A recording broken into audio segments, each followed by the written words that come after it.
আমরা সবাই এখন সাদা চালের ভাত খাই, সাদা চালের ভাত। আমাদের মূল খাবারই হচ্ছে ভাত বলতে পারি, কিন্তু সাদা চালের ভাতের মধ্যে এখন আর কোনো ফাইবার নাই, ফাইবার নাই। যেহেতু আপনার মূল খাবার হচ্ছে সাদা মানে ভাত, আপনারা চেষ্টা করবেন ব্রাউন রাইস, লাল চালের ভাত খাওয়ার।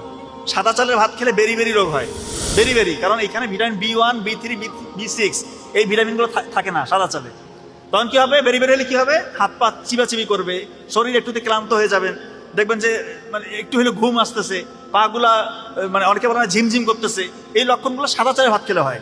পক্ষান্তরে আপনি যে লাল চালের ভাত খান, ব্রাউন রাইস যেটা ঢেকি ছাড়া চাল, ওইখানে আবার ভিটামিন B1, B3, B6 এগুলো যথেষ্ট পরিমাণে রয়েছে। আপনার বেরি বেরি রোগ হবে না।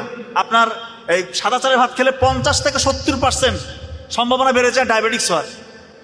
আপনার ডায়াবেটিস হওয়ার ঝুঁকিটা কমে যাবে যদি আপনি ব্রাউন রাইস খান। আপনার উচ্চ রক্তচাপের ঝুঁকি কমবে, ডায়াবেটিসের ঝুঁকি কমবে, স্ট্রোকের ঝুঁকি কমে যাবে।